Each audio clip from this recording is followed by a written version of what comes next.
Hello,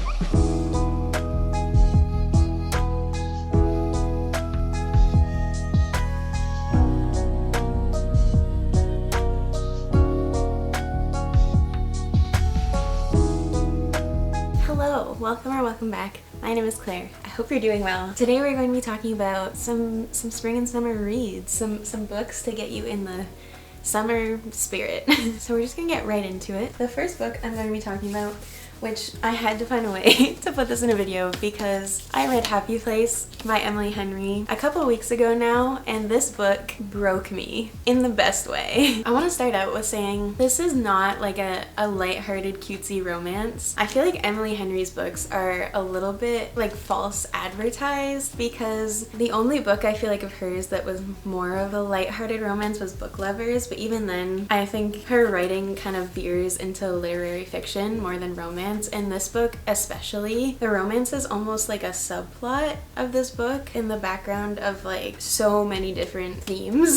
This book deals with themes of grief, mental illness, mental health, loneliness, female friendship, all things that honestly made me cry for almost the entirety of the second half of this book. So this book is about Harriet and Wynne, who were together for 8 years and they were engaged, and then they broke up, but they go on vacation to a cottage with their friends, a trip that they've done for years, and they have to pretend to be together because they never told their friends they broke up. And they get to this cottage and they find out it's their last trip there before the cottage is sold, and their friends have put them in the big bedroom together and they don't have the heart to tell them that they broke up. So they spend this week with their friends pretending to be together, so it's kind of fake dating, second chance, but it's also so much more than that. I feel like the friendships between Harriet and her two girlfriends from college is honestly the main relationship in this book, and I loved it. It was such a beautiful depiction of female friendship. This book just,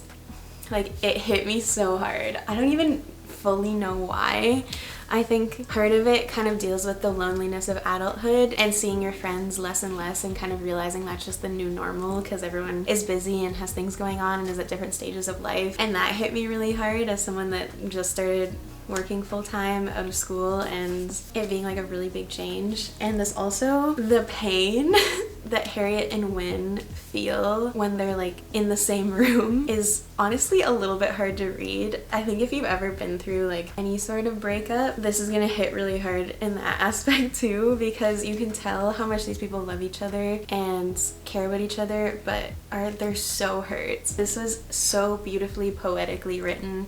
Emily Henry, I loved all her books. They're all written really well, but like this one is next level. I don't know what she put in this book, but it's incredible. If you haven't read it yet, pick it up. If you don't like romance, still pick it up because it is so much more than that. And this put me like directly into a reading slump in the best way because I loved it so much. This, I know already, is going to be in my top 5 books of 2023. This is like a 6-star read for me. So it will make you cry, but read it. And it does take place like in the summer at a cottage on a beach, so it has those like summery vibes. It just will like also emotionally destroy you.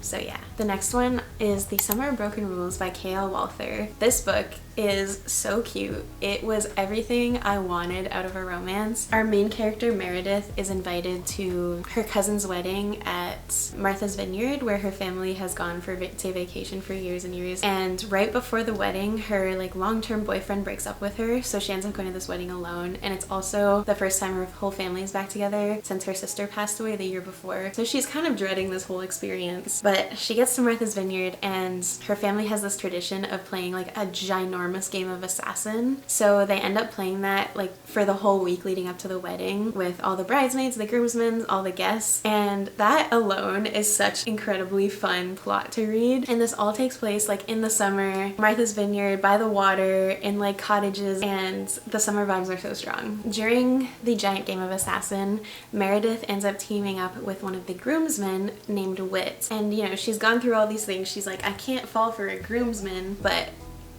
she does. And the chemistry is amazing. The like banter and the playfulness between them is so much fun.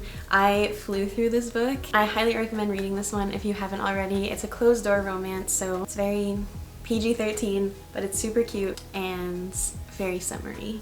The next book that I'm going to talk about is a thriller, and that is Five Survive by Holly Jackson. This book gives me summer vibes, even though it's a thriller, because it basically follows a group of 6 friends who go on an RV camping trip after they finish the school year, and on the way to their campground, the RV breaks down, middle of nowhere, dead of night. And the whole book takes place over the span of one night, which makes it really, really fast paced, really quick to read, because you just want to know what's gonna happen. Once their RV breaks down, they get out to investigate, and they realize that the wheels have been shot. They get back in the RV and discover that there is a sniper in the woods watching their every move. So a game of cat and mouse plays out as the group tries to figure out which one of them is the target, and they all have secrets, and the tensions rise as the night goes on. You spend the whole book along on the ride with them, trying to figure out who is the reason that this person wants to kill them all. We learn that all of them have their own secrets and reasons why they think they might be the target. I mean, the book is called Five Survive, and there's 6 friends,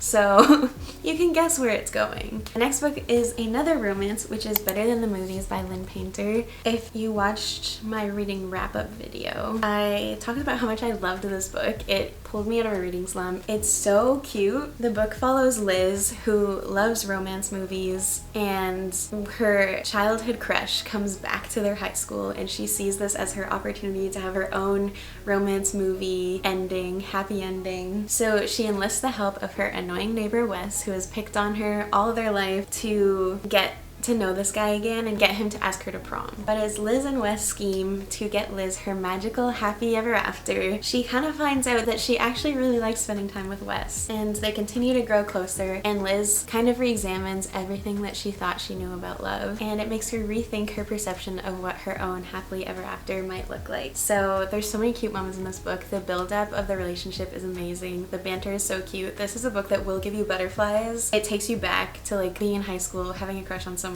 It's so much fun, and it's a really, really fast-paced, again, easy read. I read it in 2 days, I'm pretty sure. So the next book is another thriller, and it is The Last Thing He Told Me by Laura Dave. This book follows our main character, Hannah, whose husband Owen disappears, and all that she has to go on is a note that he left her that says protect her. Hannah knows immediately that this note is referring to Owen's 16-year-old daughter Bailey, who hates Hannah. And as Hannah's increasingly desperate calls to her husband, and as the FBI arrests her husband's boss, she quickly discovers that her husband Owen was not who she thought he was, and Hannah and Bailey set out to find out the truth together. Although I would say it's a thriller, it's definitely a slower paced book veering into literary fiction. A lot of the book explores the relationship between Hannah and Bailey, which was really interesting to read because it is kind of like a stepmother-stepdaughter type relationship, and you see them both going through this trauma together and learning that they kind of have to work together. This book takes place in the summer, I'm pretty sure, and they live on this like floating houseboat thing, so it definitely has those summery vibes. I'm honestly unsure to this day how I feel about the ending of this book, but I still gave it 4 stars because I really enjoyed reading it, so I think you should definitely pick it up, read it if it sounds interesting. And the last book that I'm going to recommend that I have read is A Cuban Girl's Guide to Tea and Tomorrow, and it's about Lila, whose parents send her to Winchester, England from Florida because they're worried about her mental state after her grandma died. But with the lack of sun and a town lacking Miami flavor, both in food and otherwise, this is Lila's worst nightmare. She's not looking forward to this until she meets Orion Maxwell. Orion is a tea shop clerk who is determined to help Lila out of her funk and appoints himself as her personal tour guide. And it isn't long before Lila is charmed by Orion and the English countryside. This book was so much fun to read. Quick warning, it will make you hungry. Our main character Lila has a passion for cooking. This book is steeped in Cuban culture. There's a whole lot to learn, and it's really, really fun to see her making all these recipes and finding ways to spice up the English food at the little inn she's staying in. It's a really cute story that focuses on grief and family, The romance is kind of more of a subplot, but it's just kind of a beautiful story. And again, this takes place in the summer and it has the very summery vibes, and I'm pretty sure it is being made into a movie. So I'm gonna quickly go through some books that I want to read this summer, but I can't really give you any information about them because I haven't read them yet. The first one I want to read is Meet Me at the Lake by Carly Fortune. This book came out very recently and I've honestly been a tiny bit hesitant to pick it up because I have such mixed feelings about Every Summer After. I loved it until we kind of figured out the conflict that caused the characters to like break up in the first place, because it's a second chance romance, and I didn't love it, and I fear that this book will do something similar. But it's set once again in Toronto and Ontario Cottage Country, which is where I live, so that alone makes me want to pick it up. So and the cover is so pretty. I want it for that reason. So I'm hopefully gonna read that this summer. And the next book that I want to read is How to Kill Men and Get Away with It, which I bought in a recent bookstore vlog. This book just sounds really funny, really fun. I think it'll be a really good, easy, fast-paced read, and one that does kind of give me summer vibes. I don't really know why. Maybe it's just the colors of the cover, but I'm very excited to pick this up,